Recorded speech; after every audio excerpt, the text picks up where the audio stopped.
नमस्कार, अर्थ 9 भारत देख रहे हैं आप। को सत श्री अकाल, वाहिगुरु जी का खालसा, वाहिगुरु जी की फतेह। आप सबको बड़ी इंतजार थी कि प्रपोजल आई है, उसके ऊपर क्या किया है, क्या उसके बारे में कुछ तरह तरह के विचार चल रहे थे। कोई कुछ बोल रहा था, कोई कुछ बोल रहा था, लेकिन ये दोनों फोरमों की अब चर्चा होने के बाद ये फैसला लिया गया है कि जो सरकार ने प्रपोजल दिया है उस प्रपोजल की अगर उसे नाप तोल किया जाए तो उसमें कुछ नजर नहीं आ रहा। अगर इसको ध्यान से देखेंगे तो माननीय मंत्री जी कल ये बता रहे थे कि सरकार अगर एमएसपी की गारंटी दालों के ऊपर देती है तो हमारा 1.5 लाख करोड़ रुपया हमारी जेब से खर्च होगा, हमारे बजट के ऊपर वेट पड़ेगा। और इसी के बराबर एक खेती माहर साउथ का प्रकाश कामारेड्डी जी के अनुसार केवल 1,75,000 करोड़ रुपया अगर सभी फसलों के ऊपर एमएसपी दी जाती है तो 1,75,000 करोड़ रुपए के अंदर वो काम चल सकता है। तो फिर अगर सरकार इतने पैसा लगा भी रही है तो ये 2-3 फसलों का बिकने की व्यवस्था बनाए और बाकी किसानों को ऐसे छोड़ दिया जाए, ये हमें उचित नहीं लग रहा। दूसरी बात मैं और एक कहना चाहता हूं, देखिए हमारी गवर्नमेंट बाहर से 1,75,000 करोड़ रुपए का पाम ऑयल मंगवाती है और वो सभी लोगों के लिए, मनुष्यता के लिए, इंसानियत के लिए बीमारी का कारण भी बन रहा है,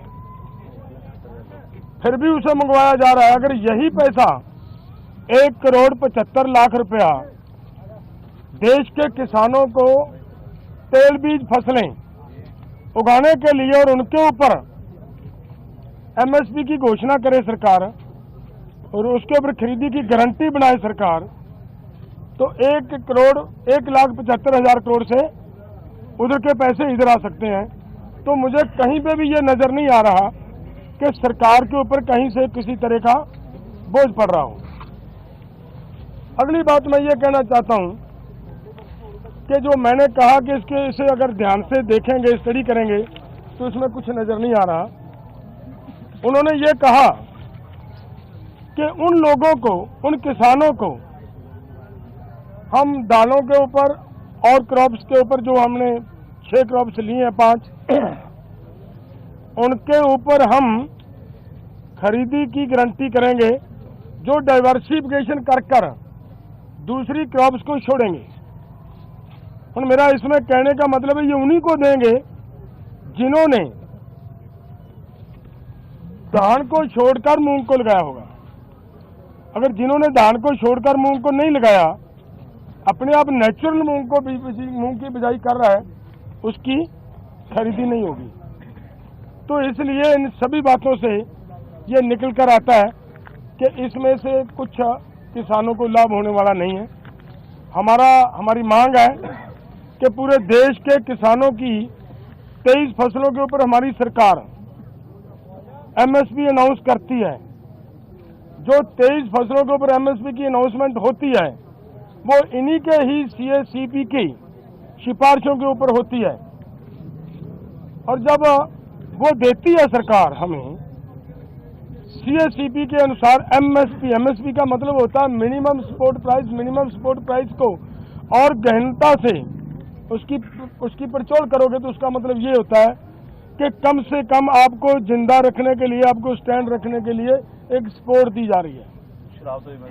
आपके लिए कोई भी उसमें इनकम देने वाली चीज कोई नहीं है उसमें, और वो भी देते हैं जब, और उसके ऊपर भी सारी फसलों की अगर हम ये मांगते हैं कि जितनी आप कम से कम भी दे रहे हो भाई, उतनी तो बिक जाए, हमारी उस रेट पे तो बिक जाए।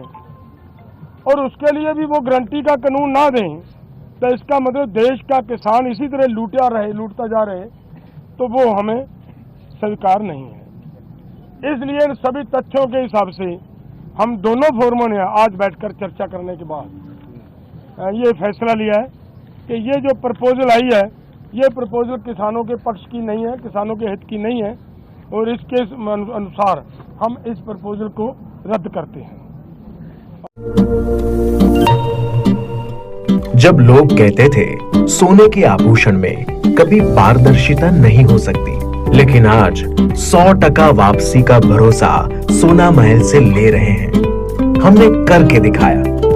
लोगों को विश्वास नहीं था कि सोने चांदी के आभूषण कभी ईएमआई पर ले सकते हैं, लेकिन आज हमारे सभी ब्रांच में लोग अपने मनपसंद जेवर ईएमआई पर ले रहे हैं। हमने करके दिखाया। असंभव वाली चीज, सोने के आभूषण की बुकिंग के बाद अगर भाव कम हो जाते हैं तो ज्वेलर्स कम हुआ भाव देने से घबराते थे, लेकिन आज सोना महल से लोग अपने गहने की बुकिंग के बाद भाव कम होने पर कम हुआ रेट ही ले रहे हैं। हमने करके दिखाया। जब लोग डायमंड ज्वेलरी ज्यादा दाम सोचकर नहीं ले पाते थे, आज हमारे शोरूम में 6,000 रुपए से शुरू डायमंड प्रोडक्ट ले रहे हैं। हर घर में हमारे डायमंड ज्वेलरी को काफी पसंद किया जा रहा है। मिडिल क्लास ग्राहक भी हमारे डायमंड ज्वेलरी से अपने शौकों को पूरा कर रहे हैं। हमने करके दिखाया। यूं ही नहीं सोना महल ग्राहकों की पहली पसंद, हमने करके दिखाया। सोना महल, विश्वास परंपरा का।